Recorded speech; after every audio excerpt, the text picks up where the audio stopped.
Selamat pagi saudaraku yang kasih dalam Tuhan.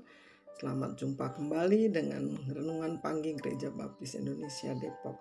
Mari sebelum kita belajar tentang kebenaran firman Tuhan, kita berdoa terlebih dahulu. Bapa yang baik, terima kasih Tuhan sudah membangunkan kami dalam tubuh yang sehat. Kami mau mendengar firman-Mu ya Tuhan.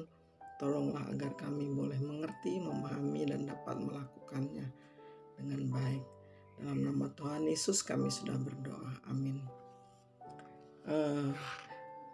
Renungan pagi ini saya beri judul Pimpinan Roh Kudus versus Hati Nurani.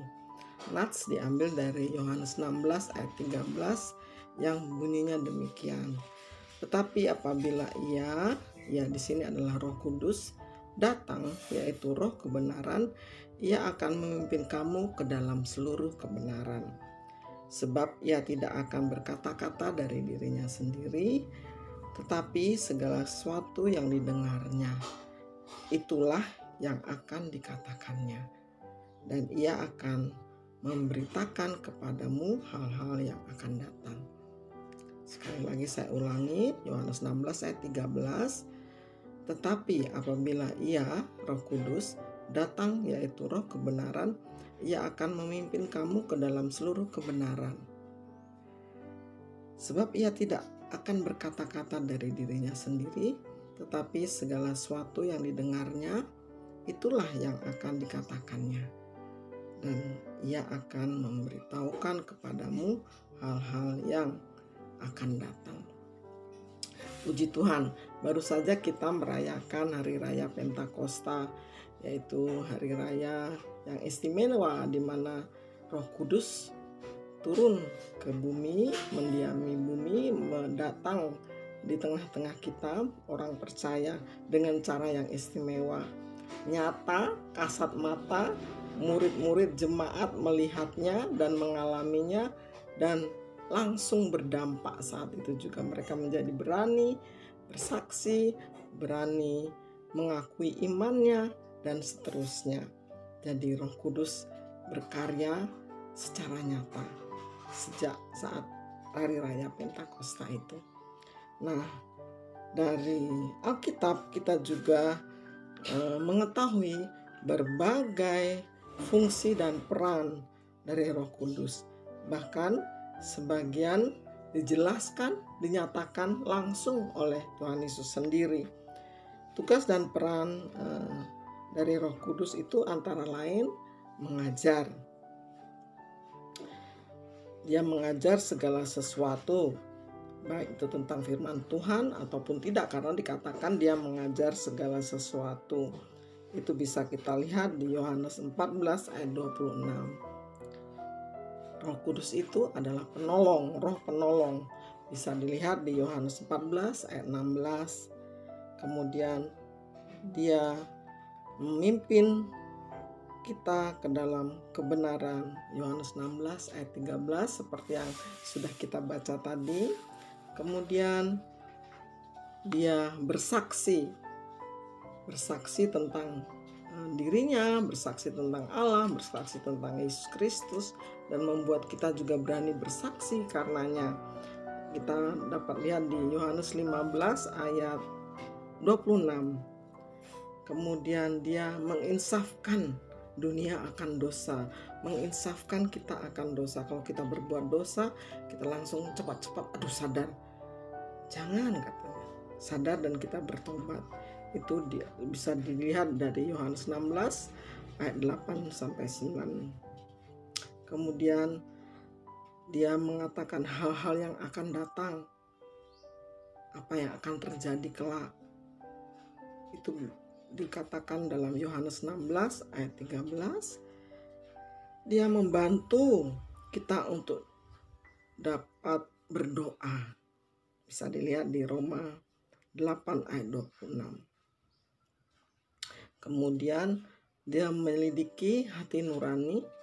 Bisa kita lihat di dalam Roma 8 ayat 27. Kemudian ia menyucikan hati nurani. Menyucikan hati. Roh Kudus menyucikan hati nurani kita. Ada di Ibrani 9 ayat 14. Dan masih banyak lagi ayat-ayat firman Tuhan yang menjelaskan tentang peran dan fungsi dari Roh Kudus terhadap orang-orang percaya. Nah, dari pernyataan firman di Ibrani 9 ayat 14 ini, dan bahwa Roh Kudus akan menyucikan hati nurani, dan Roma 8 ayat 23 bahwa ia menyelidiki hati nurani, maka saya berinisiatif untuk mempelajari dan menyampaikan di sini, memberi judul renungan ini, pimpinan Roh Kudus versus hati nurani. Dari Yohanes 16 ayat 13 tadi jelas dinyatakan bahwa Roh Kudus adalah roh kebenaran. Dia memimpin kita kepada seluruh kebenaran, terutama kebenaran untuk melakukan apa yang dimaksudkan Tuhan, kebenaran apa yang dinyatakan oleh firman Tuhan. Setiap kita bertindak mengambil keputusan yang tidak sesuai ajaran firman Tuhan akan dibelokkan olehnya, dan kita menjadi bertobat kalau kita tidak melakukannya. Ada gejolak dalam diri kita, bisikan Roh Kudus, jangan, dan kita langsung aku sudah berbuat salah, dan berbalik langsung kalau kita tidak melakukan yang sesuai dengan firman Tuhan. Itu peran Roh Kudus dalam hidup kita. Bisikan dari Roh Kudus itu jelas sekali bagi orang-orang percaya. Jangan lakukan itu. Sebaiknya lakukan ini. Sesuai dengan ajaran firman Tuhan, lakukan ini, pasti hasilnya lebih baik. Itu terjadi secara spontan. Solusi-solusi dari Roh Kudus itu sifatnya spontan, mutlak benar, dan berdampak kekal. Akibatnya itu dirasakan lebih lama gitu. Tidak hanya untuk kepentingan sesaat saja. Sekarang apa sih hati nurani itu? Apakah nurani itu? Sehingga perlu dibahas di sini. Nurani adalah proses kognitif, proses berpikir yang menghasilkan perasaan dan pengertian secara rasional, dimasukkan secara nalar berdasarkan pandangan moral atau tatanan nilai, sistem nilai seseorang, sehingga kita berkata, iya ya, benar juga, masuk akal. Itu nurani. Jadi berdasarkan pikiran, proses berpikir, oh iya ya, benar juga, masuk akal, lakukan aja, nggak apa-apa. Itu pertimbangan nurani. Nurani berbeda dengan emosi atau pikiran-pikiran akibat persepsi, rasionalisasi, ataupun asumsi, ataupun refleks terhadap situasi lingkungan. Nurani dibentuk oleh kebiasaan, pengetahuan.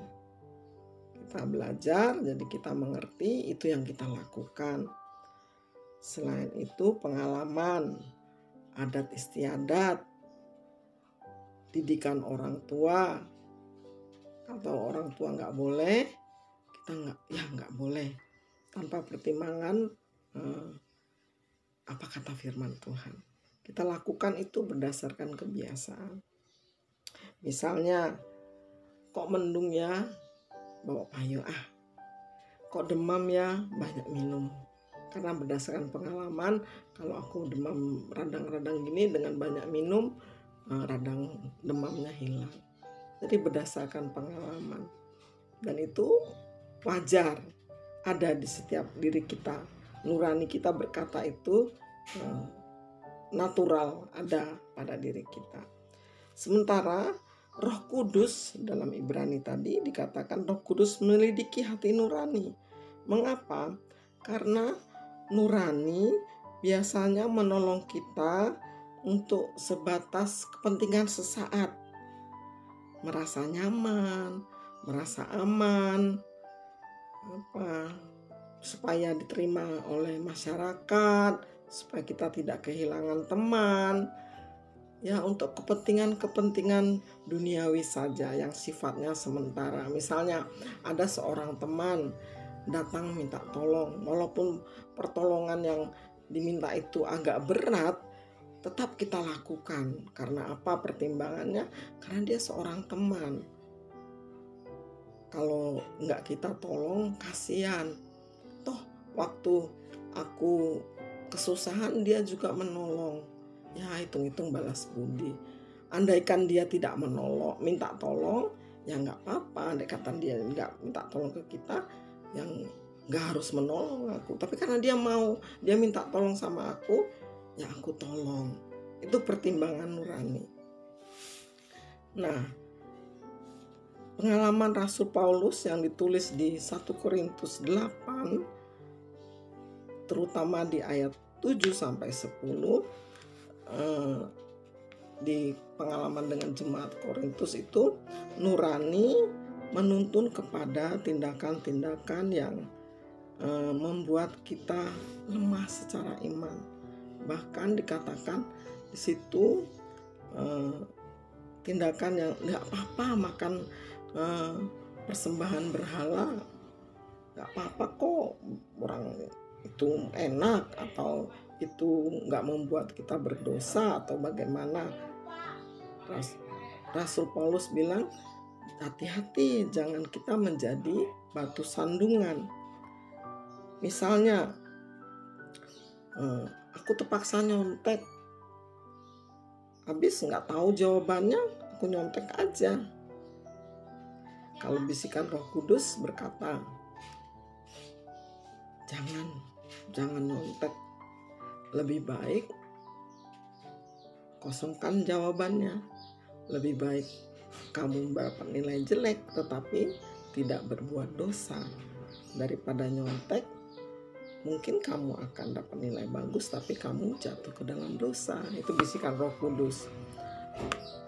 Contoh dari lagi, hati nurani bilang, pakai aja uang perpuluhan itu, kasihan anakmu nanti makin parah sakitnya.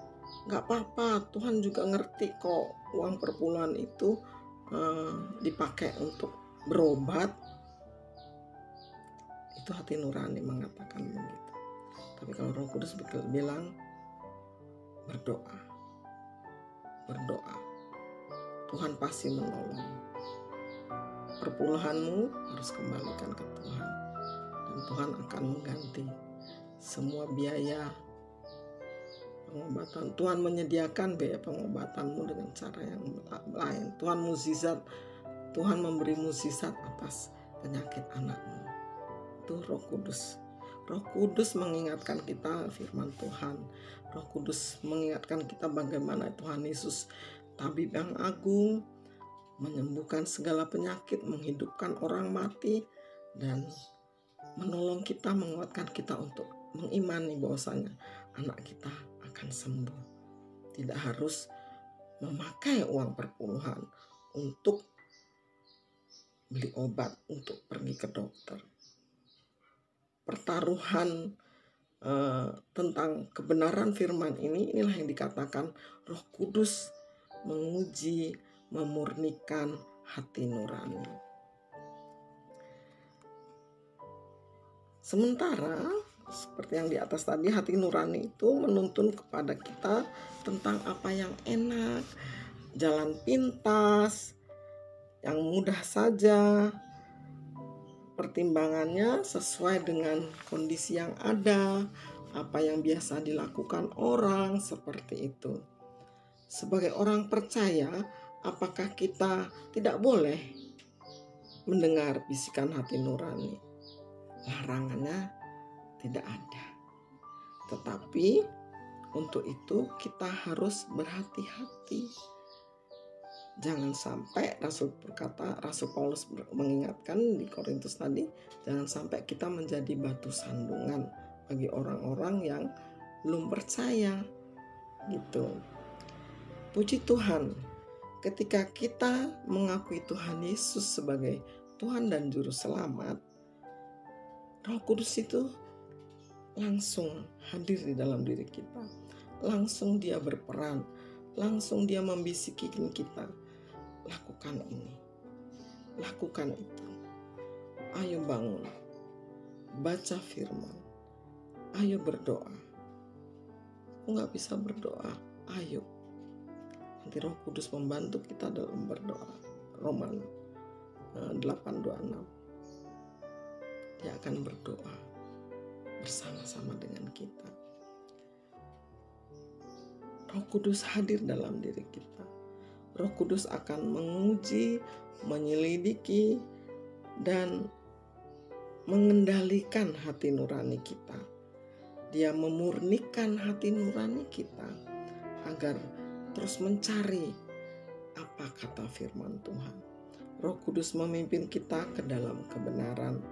Roh Kudus memimpin kita untuk melakukan apa yang benar, apa yang Tuhan mau, apa yang Tuhan kehendaki sesuai firman-Nya, supaya kita jangan jatuh ke dalam dosa.